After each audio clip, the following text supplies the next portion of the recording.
The colony's ship Starward Hope drifted through the empty space between stars. Captain Jack stood on the bridge, watching the darkness outside the window. He had been in space for 20 years, and he had seen many strange things. But he had never seen anything like the signal that now blinked on his screen. "Sir, the signal is coming from the fourth moon of the gas giant," said Lisa Grant, his second in command. She was a tall woman with short brown hair and sharp eyes. "It matches no known human codes." Jack leaned forward in his chair. His heart beat a little faster. Humanity had been searching for alien life for 300 years. They had found bacteria on Mars, strange fish in the oceans of Europa, but never anything intelligent. Never anything that could talk back. "Prepare a landing team," Jack said. "I want our best people down there." The shuttle dropped through the thin atmosphere of the moon. Inside sat Jack, Lisa, a medic named Price, and an engineer named Tony Marsh. They wore their standard suits and carried basic weapons. No one expected trouble. The signal seemed like a distress call, and humans always answered distress calls. The surface of the moon was gray and rocky. Strange crystals grew from the ground like frozen flowers. In the distance, they could see the wreckage of a ship. It was unlike anything humans had ever built. The metal was silver and smooth, shaped like a teardrop that had been torn apart by the crash. "My God," Tony whispered, "that's not human." They approached slowly, weapons ready but not raised. Jack went first, as he always did. A good captain never asked his crew to face danger he would not face himself. The ship was broken open like an egg. Inside they found bodies. The creatures were tall and thin, with skin that shimmered like oil on water. They had 4 arms and legs that bent in strange ways. Most of them were dead, crushed by the impact or killed by the cold. But some were alive. In the center of the wreckage, a group of the aliens huddled together. They wore armor made of the same silver metal as their ship. When they saw the humans, they raised weapons that glowed with blue light. "Easy," Jack said, holding up his empty hands. "We're here to help." One of the aliens stepped forward. She was different from the others. Her armor was decorated with jewels, and she wore a crown of twisted metal on her head. Her eyes were large and dark, and they looked at Jack with complete contempt. This was Queen, supreme ruler of the Dominion. Her people had ruled 1,000 worlds for 10,000 years. They had never met a species they considered their equal. And these soft, pink creatures with their clumsy bodies and primitive weapons were certainly not equals. "You will leave," Queen said. Her voice was cold and sharp. "We do not require assistance from lesser beings." Jack did not move. "With respect, ma'am, your ship is destroyed. This moon has no breathable atmosphere. Without our help, you'll die here." The Queen's eyes narrowed. She was not used to being spoken to in this way. But before she could respond, one of her guards made a terrible mistake. The guard was young and frightened. He had been injured in the crash, and his mind was clouded with pain. When Tony Marsh moved to examine some equipment, the guard saw a threat. He lunged forward, his plasma blade igniting with a hiss of blue fire. Everything happened very fast. Jack saw the blade coming toward Tony. He did not think. He simply moved. His body put itself between the weapon and the plasma blade cut across his chest and arm. The pain was beyond anything Jack had ever felt. The blade burned through his suit, through his skin, through the muscle beneath. He could see his own flesh blackened and torn. Blood poured from the wound, hot and red, soaking his uniform and dripping onto the gray rocks. Lisa screamed his name, rushed forward with his medical kit. Tony fell backward, his face white with shock. But Jack did not fall. He stood there, swaying slightly, blood running down his body in rivers. His face was pale as paper, and his breath came in short, ragged gasps. But his eyes were open, and they burned with a fire that had nothing to do with the plasma blade. He raised his weapon and pointed it at the guard who had struck him. "Stand down," he said. His voice was rough with pain, but it did not shake. "All of you, stand down now." Queen felt something she had not felt in 500 years. A cold tremor ran through her body, starting at the base of her skull and spreading down her spine. She shivered, actually shivered, as she watched this creature that should be dead. The wound was terrible. She could see bone through the torn flesh. Among her people, such an injury would mean instant death or, at best, emergency stasis and months of careful healing. Even then, survival would be uncertain. But this human was standing. He was talking. He was holding a weapon steady in his blood-soaked hand. "How?" she whispered. The word escaped her lips before she could stop it. Jack heard her. Through the haze of pain, through the fog that was starting to creep into his vision, he heard the fear in her voice.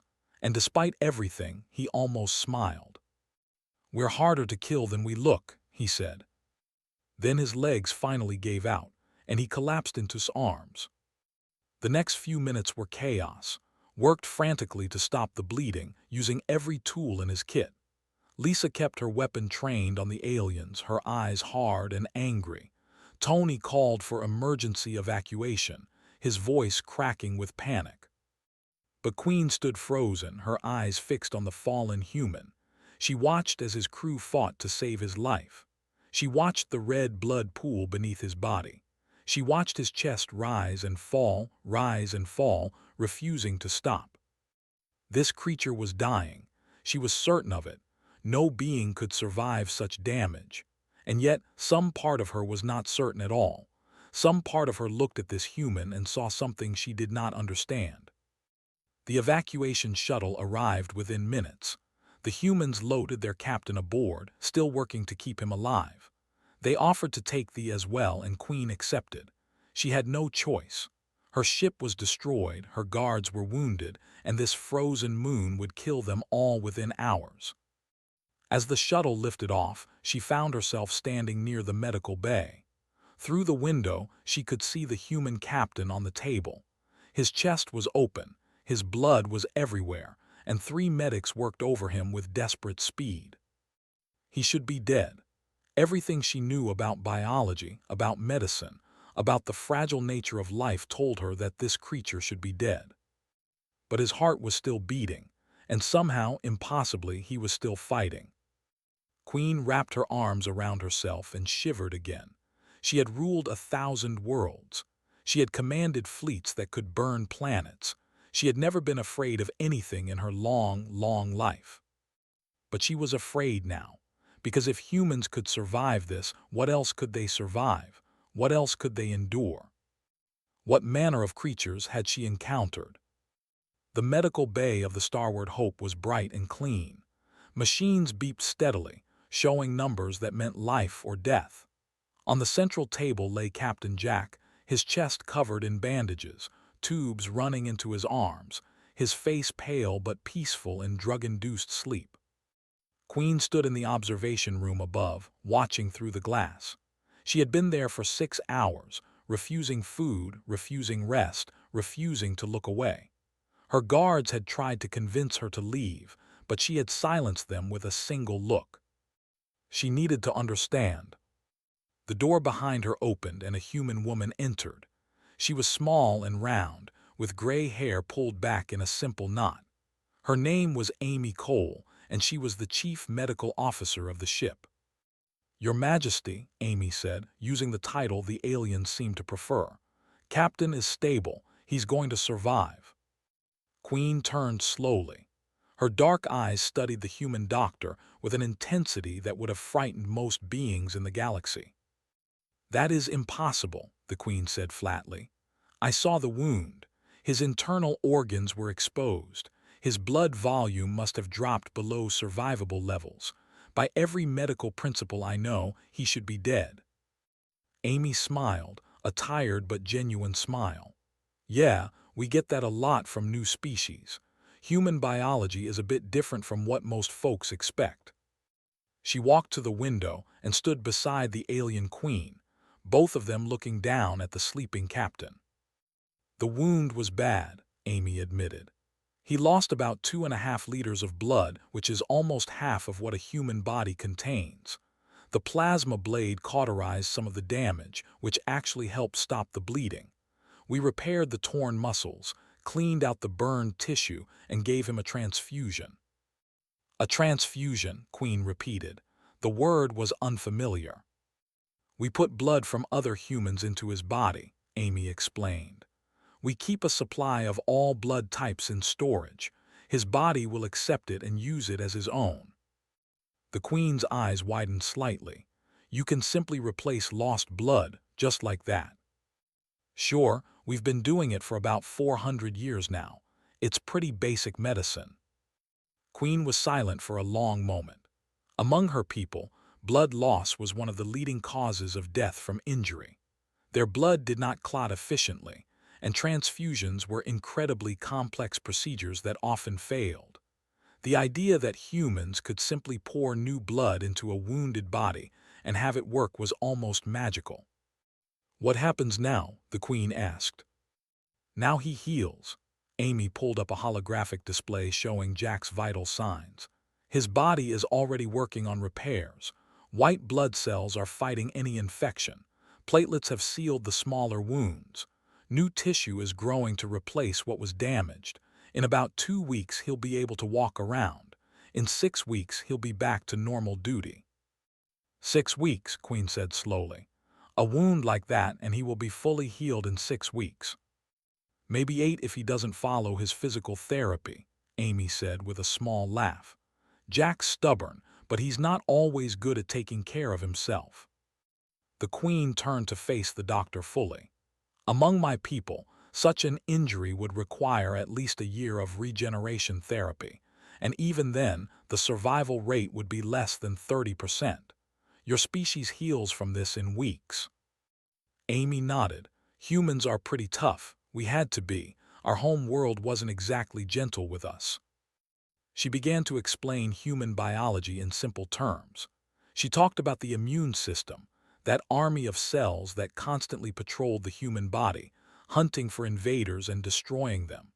She described how human blood contained special proteins that made it clot, sealing wounds automatically. She explained how human bones, when broken, would grow back stronger than before. Our skin is our first defense, Amy said, pointing to her own arm. It keeps out bacteria, viruses, parasites. When it's damaged, it repairs itself. We grow new skin constantly, replacing old cells with new ones. A cut that would kill some species, a human barely notices. Queen listened with growing amazement. She had always assumed that humans were fragile creatures, their soft bodies vulnerable to every threat. Now she was learning that the opposite was true. Human bodies were designed for damage. They expected to be hurt, and they had evolved countless ways to recover. Your captain, she said slowly. He stood there with his chest torn open. He raised his weapon. He spoke clearly. How? The pain alone should have rendered him unconscious. Amy's expression grew more serious. Ah, that's the other thing about humans. Our bodies produce chemicals called endorphins when we're badly hurt. They block pain, at least temporarily. They let us keep functioning even when we should be down. It's a survival mechanism. Our ancestors needed to be able to run from predators or fight off enemies even when wounded. So your bodies not only heal quickly, they also suppress pain during injury. Temporarily, yes. The pain comes later, trust me. Jack is going to have a rough few days when the drugs wear off. But in the moment of crisis, humans can push through almost anything. Queen walked to the window and placed her hand against the glass. Below, Jack slept on, his monitors showing steady heartbeats, his body quietly working to rebuild itself. I have ruled the Dominion for 300 years, she said quietly. I have met 17 intelligent species. I have studied the biology of hundreds of life forms. I have never encountered anything like this. Amy came to stand beside her. Most species we've met have similar reactions. They see us and think we're weak. We're small, we're soft, we don't have claws or armor or venom. But what they don't understand is that we're designed to take damage and keep going. Our planet made us this way." "Your planet," the Queen said. "Tell me about your planet." "Earth, it's beautiful and terrible. We have earthquakes that level cities, volcanoes that bury whole regions in ash, storms that can pick up houses and throw them miles, floods, droughts, ice ages. And that's just the planet itself. The other creatures there are even worse. Predators everywhere, from big cats to tiny spiders with venom that can kill in minutes. Bacteria and viruses that have been waging war on human bodies since we first evolved." Amy smiled sadly. "We didn't become this way by accident, Your Majesty. Every human alive is descended from ancestors who survived things that should have killed them. That stubbornness, that refusal to die, is built into our DNA. Jack didn't stay standing through willpower alone. His body literally wouldn't let him fall." Queen was quiet for a long time. She thought about her own world, Prime. It was a peaceful place, with gentle seasons and abundant food.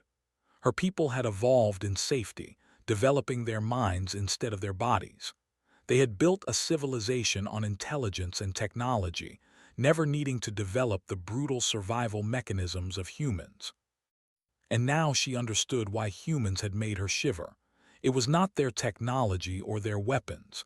It was their bodies, their impossible, stubborn, unbreakable bodies. "Dr. Cole," she said finally, "I would like to stay here if you permit. I want to observe his recovery. I want to understand." Amy nodded. "Of course, Your Majesty, but you might want to get some rest yourself. He's going to be asleep for at least another 12 hours. The Queen shook her head. "I have lived for 5 centuries. I have never seen anything that truly surprised me. This human, this Jack, has changed that. I will watch and I will learn." She turned back to the window, her dark eyes fixed on the sleeping captain below. In his chest, his heart beat steadily. In his veins, his blood flowed. In every cell of his body, the ancient machinery of human survival worked its quiet miracle. And Queen watched and wondered what else these strange creatures could do. 8 days after the attack, Jack walked out of the medical bay on his own 2 feet. He moved slowly, one hand pressed against his bandaged chest, his face tight with pain that the medications could only partly hide. But he walked, he breathed, he lived. Queen was waiting for him in the corridor. She had spent the last week learning everything she could about humans. She had read their history files, studied their medical records, watched videos of their home world. But reading was not the same as seeing. And now, watching this man walk toward her with a wound that should have killed him, she felt that cold shiver run through her body once again. "Your Majesty," Jack said, stopping a few feet away. He tried to bow, but the movement made him wince. "I'm told you've been watching over me. That's kind of you." "Not kind," Queen said. "Curious. You are a puzzle captain. I do not like puzzles I cannot solve." Jack smiled, a tired but warm expression. "Well, I'm not that complicated. Just a man trying to do his job. A man who should be dead." "So I've been told. Many times, actually. My crew says I'm too stubborn to die. My mother used to say I was too stupid to know when to quit." The Queen studied him carefully. He was not tall by human standards, and his body was soft compared to her own species. But there was something in his eyes, something hard and unbreakable, that she was beginning to recognize. "Walk with me," she said, "if you are able." "I'm able." They moved through the corridors of the ship together, an alien queen and a wounded human captain. Crew members stopped and stared, but no one interrupted. Word had spread about the events on the moon, and everyone knew that something important was happening between these two. "Tell me about Earth," Queen said as they walked. "Not the facts and figures I can read in your databases. Tell me what it felt like to live there." Jack was quiet for a moment, gathering his thoughts. "Earth is home," he said finally. "It's the most beautiful place I've ever seen, and it's also the most dangerous. The seas can rise up and swallow cities. The ground can shake and bring down mountains. The sky can turn black with storms that last for days. And yet your people flourished there." We didn't have a choice. It was adapt or die, so we adapted. Jack paused at a window looking out at the stars. When I was a boy, there was an earthquake in my city. Buildings fell. People were trapped in the rubble. I was 8 years old and I spent 3 days buried under concrete, waiting for rescue. Queen felt her breath catch. 3 days? How did you survive? I found a pocket of air. I had a small amount of water from a broken pipe, and I just waited. I knew someone would come. Humans always come for each other. Were you afraid? Jack turned to look at her, and for a moment she saw the memory of that fear in his eyes. Terrified. I was a child, alone in the dark, not knowing if I would live or die. But fear doesn't kill you, Your Majesty. Giving up does, so I didn't give up. They continued walking, and Jack told her more stories. He spoke of diseases that had swept through human populations, killing millions, and how humans had learned to fight back with medicine and science. He told her about wars that had devastated entire continents, and how humans had rebuilt from the ashes each time. He described the predators of Earth, the sharks and lions and wolves, and how humans had learned to hunt them rather than be hunted. We're not the strongest species on our planet, Jack said. We're not the fastest or the largest, but we're the most persistent. We don't stop. We don't quit. When something knocks us down, we get back up and try again. Lisa Grant joined them near the observation deck. She had been listening from a distance, and now she added her own voice to the conversation.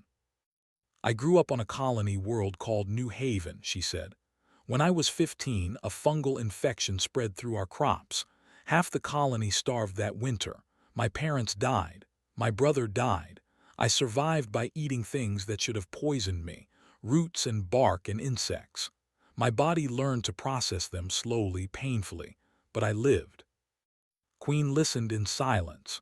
These humans spoke of tragedy and death as casually as her own people spoke of art or music, not because they did not care, but because such things were normal to them. Suffering was simply part of life. Price, the medic who had saved Jack's life on the moon, found them on the observation deck. He had been looking for the captain to check his bandages, but when he saw the conversation happening, he stayed to listen. You want to know what makes humans special, said. It's not our technology or our weapons, it's our bodies. We're designed to survive things that would kill any other species. Broken bones heal stronger. Muscles grow back bigger. Even our brains adapt to trauma, rewiring themselves to work around damage. He pulled up his sleeve to show a long scar running from his wrist to his elbow. When I was in medical school, I was in an accident. This arm was nearly severed. The doctors reattached it, and it took 2 years of therapy to regain full use. But now it works perfectly, maybe even better than before. Your bodies heal from anything, Queen said slowly. Not anything, admitted.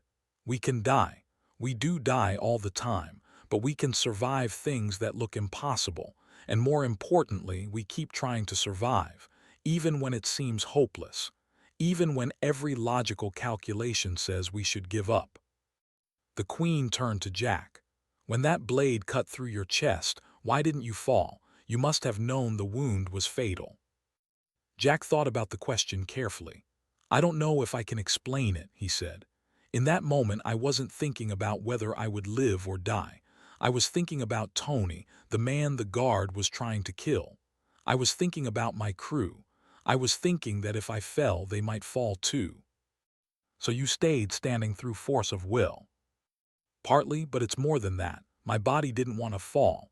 Every cell, every muscle, every nerve was screaming at me to stay up, to keep fighting, to protect my people.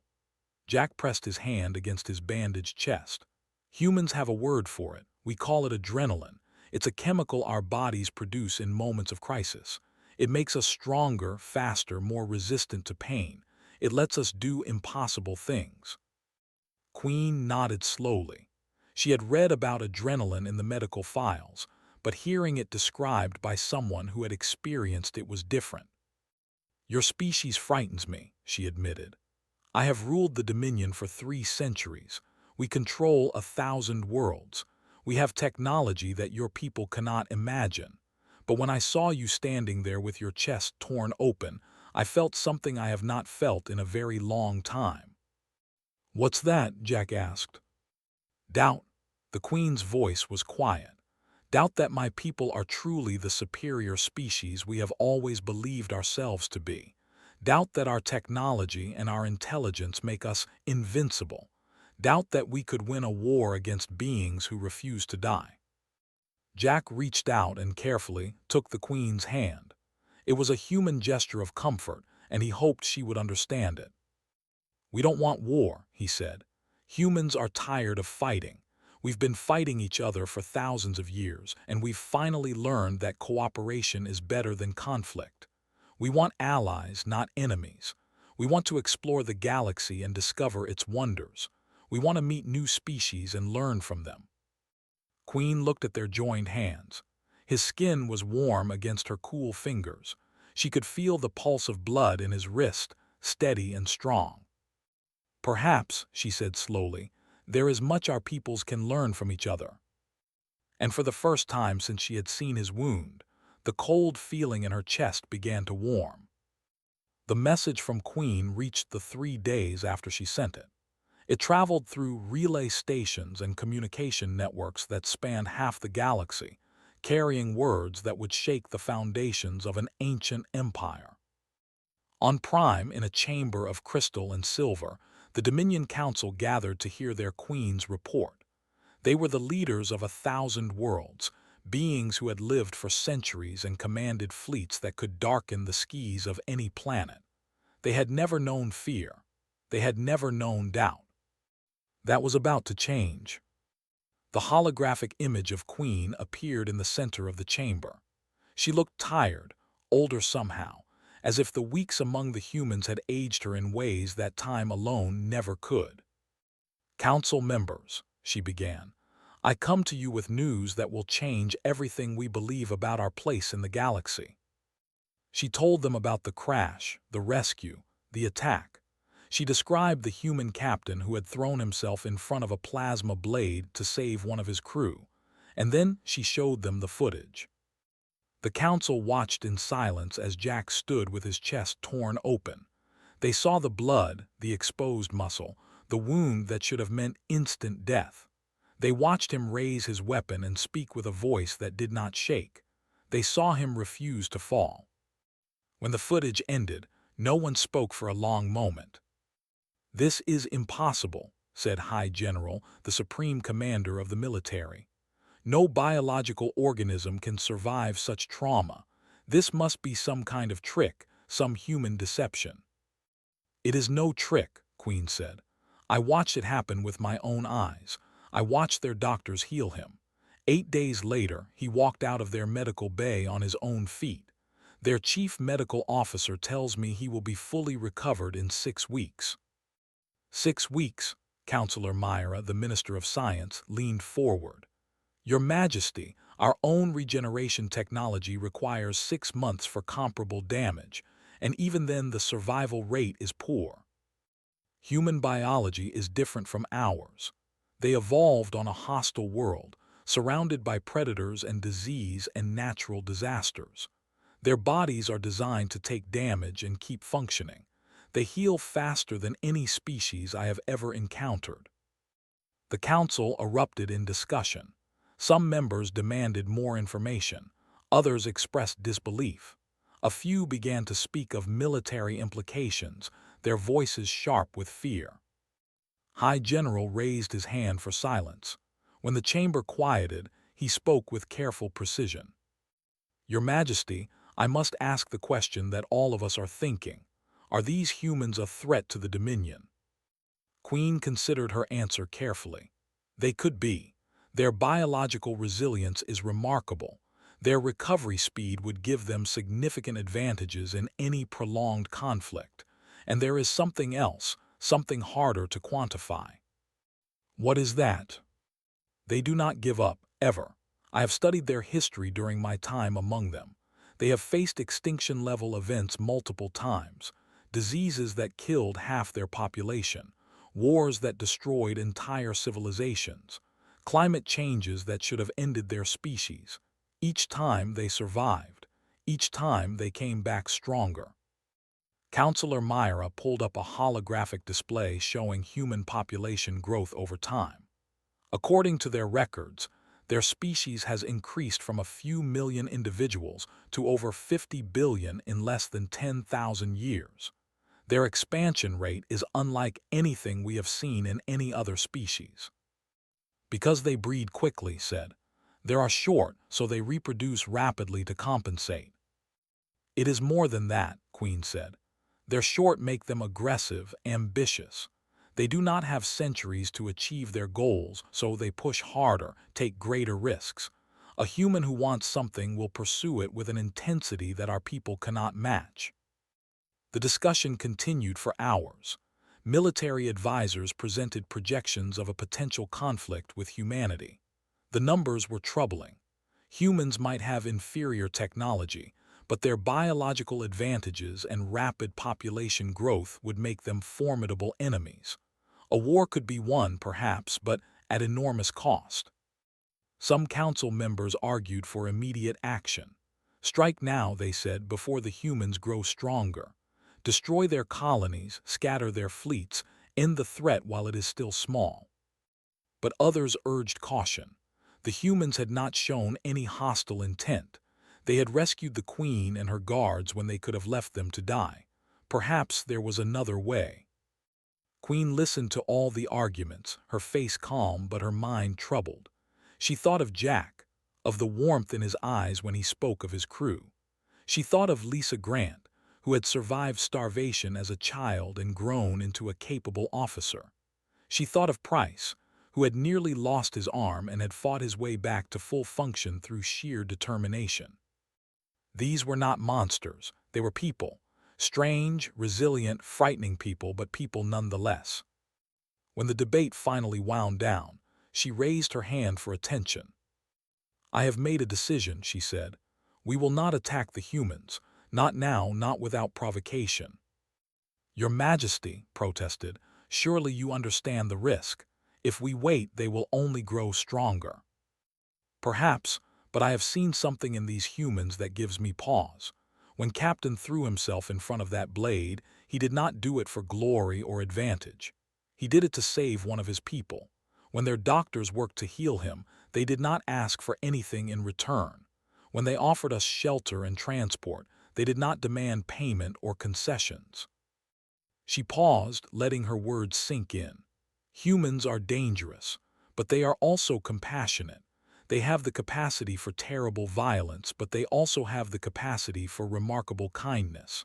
I believe that if we approach them as friends rather than enemies, they will respond in kind. And if you are wrong, asked, then we will deal with that when it happens. But I am not willing to start a war based on fear alone. We are the Dominion. We have ruled this galaxy for 10,000 years. We did not achieve that by attacking every species that frightened us. The council voted. It was close, but Queen's position carried the day. There would be no preemptive strike against humanity. Instead, the Dominion would pursue diplomatic contact, carefully and cautiously, to learn more about these strange new beings. Privately, after the council session ended, approached his queen. You have made a bold choice, he said. I hope it is the right one. So do I, Queen admitted. But I keep thinking about what Captain said to me. He told me that humans are tired of fighting, that they want allies, not enemies, that they want to explore and discover and learn. And you believe him. I believe that he believes it. Whether all humans share his views, I cannot say. But I have lived for 500 years. I have learned that the greatest mistakes are made when we act from fear rather than understanding. I would rather take the risk of peace than the certainty of war. Bowed his head. As you wish, Your Majesty. I will prepare our forces for defense rather than attack. But I will also begin studying human biology and tactics in case your optimism proves misplaced. That is wise. Hope for the best, prepare for the worst. The humans have a similar saying, I believe. As left, Queen stood alone in the crystal chamber. Through the transparent walls, she could see the stars of her empire stretching out in all directions. Somewhere out there, on a ship called the Starbound Hope, a wounded human captain was healing from injuries that should have killed him. She had felt fear when she saw his wound. She had felt doubt when she watched him refuse to fall. But now, as she looked at the stars, she felt something else. She felt curiosity. She felt hope. And she felt, for the first time in centuries, genuinely excited about what the future might bring. The galaxy was changing. Humanity was part of it now, and Queen intended to understand them whatever it took. 6 months passed. The diplomatic channels between humanity and the Dominion grew from cautious whispers to steady conversations. Messages traveled back and forth across the stars, carrying questions and answers, proposals and counter-proposals. Both sides were careful. Both sides were hopeful. The first official summit was held on a station at the edge of both territories. It was a neutral place, built specifically for this meeting, a monument to the possibility of peace. Human engineers and architects had worked together to create it, learning from each other's techniques, discovering that cooperation was easier than either side had expected. Jack arrived as part of the human delegation. He wore his dress uniform, freshly pressed, medals gleaming on his chest. The scar from the plasma blade had faded to a thin white line, barely visible unless you knew where to look. But it was there, a reminder of the moment that had changed everything. Lisa Grant stood beside him, along with Price and Tony Marsh. They had all requested to be part of this delegation. They had been there at the beginning, and they wanted to see how the story would continue. The delegation was led by Queen herself. She had insisted on attending in person, despite the concerns of her advisors. This moment was too important to delegate to others. The two groups met in a great hall with walls of transparent crystal, stars visible in every direction. Humans in their dark uniforms stood facing in their silver armor. For a moment, no one spoke. The weight of history pressed down on all of them. Then Queen stepped forward, and Jack did the same. They met in the center of the hall, surrounded by their people, watched by cameras that would broadcast this moment across two civilizations. "Captain," the Queen said, "it is good to see you recovered." "Your Majesty, thank you for making this possible." They stood facing each other, the alien Queen and the human captain. So much had changed since their first meeting on that frozen moon. So much had been learned, discussed, debated. And now they stood on the edge of something new. "I have thought often about our conversations," Queen said. "About the stories you told me of your world and your people.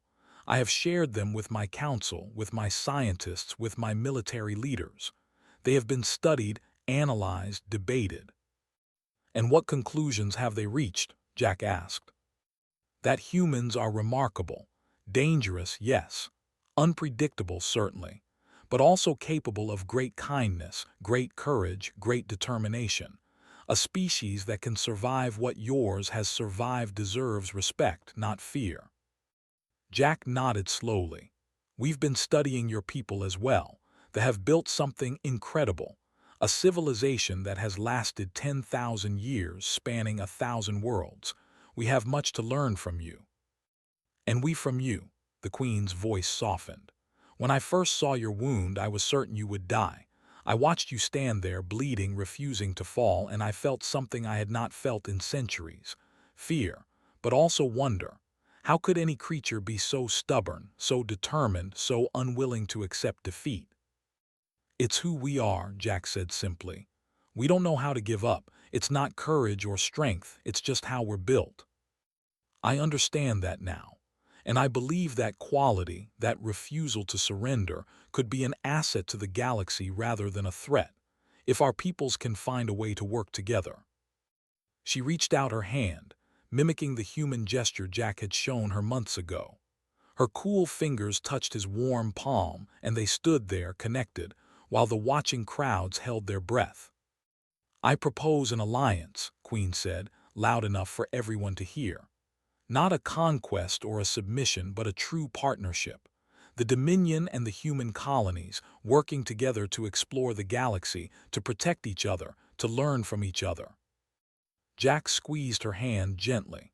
On behalf of the united human colonies, I accept. Let this be the beginning of a new era for both our peoples. The hall erupted in applause from both sides. Humans and clapped and cheered, centuries of isolation and suspicion beginning to crumble in a single moment. The formal ceremonies continued for hours. Treaties were signed, agreements were reached, protocols were established, but the real work was just beginning. Later that evening, Jack and Queen stood together on an observation platform, looking out at the stars. The delegates and diplomats had retired to their quarters, exhausted from the day's events. Only the two of them remained, sharing a moment of quiet reflection. "I want to thank you," the Queen said, "for not dying." Jack laughed, a warm sound that echoed in the empty space. "I'll try to make that a habit." "I am serious. If you had fallen that day, if my guard had killed you, everything would be different. My council was already debating whether to destroy your species. A dead human captain would have given them the justification they needed. But I didn't fall." "No, you didn't, and because of that we are here." She gestured at the station around them at the stars beyond. Two species, meeting as equals, choosing peace over war. It is remarkable. "It's what we do," Jack said. "Humans, we keep trying. Even when things look impossible, we keep reaching out, keep hopping for better. Sometimes it works. Sometimes it doesn't, but we never stop trying." Queen was quiet for a long moment. Then she spoke, her voice soft but certain. "I have lived for 500 years. I have seen empires rise and fall. I have watched species destroy themselves through war and greed and fear. I thought I understood the galaxy and my place in it. I thought I knew what was possible and what was not." She turned to face Jack, her dark eyes meeting his. "You have shown me that I was wrong, that there are still wonders in this universe, still possibilities I never imagined. Your species is a mystery I will spend the rest of my life trying to understand." "You'll have help," Jack said. "That's what friends are for." "Friends?" The Queen tested the word, letting it roll across her tongue. "Yes, I think I would like that." They stood together in comfortable silence, watching the stars. Somewhere out there, the news of the summit was spreading. Human colonies were celebrating the alliance with an ancient and powerful civilization. Worlds were debating the implications of partnership with these strange, resilient beings. The galaxy was changing, and no one could predict exactly how. But Jack and Queen were not thinking about politics or strategy. They were thinking about the journey that had brought them here. A crashed ship on a frozen moon. A desperate rescue. A wound that should have been fatal. A queen who had shivered with fear and wonder at the sight of a human who refused to die. "Captain," Queen said finally, "I have a question." "Ask." "That scar on your chest, does it hurt?" Jack pressed his hand against the thin white line beneath his uniform. "Sometimes, when the weather changes or when I've been working too hard, but mostly I forget it's there." "Does it bother you, the reminder of how close you came to death?" Jack thought about the question. "No," he said finally. "It's part of who I am now, a mark of survival. Humans collect scars, Your Majesty. We wear them like badges of honor. Each one is a story, a moment when we faced something terrible and came out the other side." A remarkable perspective. It's how we stay sane. We take the worst things that happen to us and find meaning in them. We turn pain into strength, loss into wisdom, fear into determination. It's not always pretty, but it works. Queen nodded slowly. She understood now more than she ever had before. Humans were not survivors despite their fragility. They were survivors because of it. Every wound, every scar, every near-death experience made them stronger, more determined, more alive. "I am glad we are allies," she said, "and I am glad you did not die." "So am I," Jack said with a smile. "So am I." They stayed on the observation platform until the stars began to shift with the station's rotation. Two beings from different worlds, standing together at the beginning of something new. The road ahead would be long and difficult, full of challenges neither of them could predict. But they would face it together. Human stubbornness and wisdom, human resilience and patience. Two species learning from each other, growing stronger together. And across the galaxy, other beings would hear the stories. They would learn about the human captain who refused to fall. They would hear about the alien queen who chose friendship over fear. They would see what was possible when different peoples reached across the void and found common ground. The universe was vast and full of dangers, but it was also full of hope, and in the end, that was what mattered most. The story of humanity was just beginning, and it would be a story worth telling for generations to come.